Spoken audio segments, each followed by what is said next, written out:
Guys, ada satu doa di Alkitab yang bikin aku merinding setiap kali ku baca. Doa ini bukan doa syafaat atau doa minta berkat, tapi doa yang syarat dengan kengerian surgawi. Doa yang cuma bisa dinaikkan oleh para martir, mereka yang mati karena mempertahankan iman mereka kepada Kristus. Doa ini ada di Wahyu 6 ayat 10. Berapa lama lagi, ya Tuhan yang kudus dan benar, Engkau akan menahan diri dari menghakimi dan membalaskan darah kami kepada mereka yang diam di bumi. Kedengarannya keras ya, kayak doa penuh amarah. Tapi kalau kita renungkan, ini bukan doa balas dendam. Ini doa keadilan ilahi. Para martir gak minta pembalasan karena dendam pribadi, tapi karena mereka tahu bahwa Allah itu kudus dan benar. Doa ini lahir dari hati yang sudah dimurnikan di dalam kemuliaan, bukan dari jiwa yang tersakiti. Mereka nggak pengen lihat musuhnya disiksa, mereka pengen lihat kebenaran Allah ditegakkan dan kejahatan dihentikan. Doa itu bikin kita merinding, karena para martir berdoa bukan dengan emosi, tapi dari seruan yang jujur. Mereka paham akan keadilan Allah, dan jeritan mereka bukan amarah, tapi kebenaran yang murni. Dari zaman Habel sampai sekarang, darah orang benar terus berseru, berapa lama lagi ya Tuhan.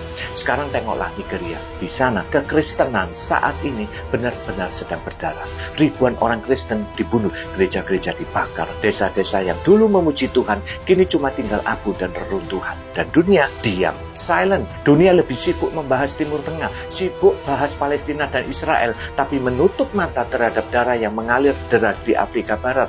Padahal ini juga soal kemanusiaan. Tapi percayalah, surga nggak diam. Allah nggak tuli terhadap darah umatnya. Kitab Wahyu bilang setiap tetes darah orang benar disimpan dalam mangkuk murka Allah. Dan nanti di waktunya, mangkuk itu akan ditumpahkan ke bumi. Waktu itulah dunia bakal tahu bahwa Allah bukan cuma kasih, tapi juga adil. Dan ini bagian yang paling bikin hati bergetar.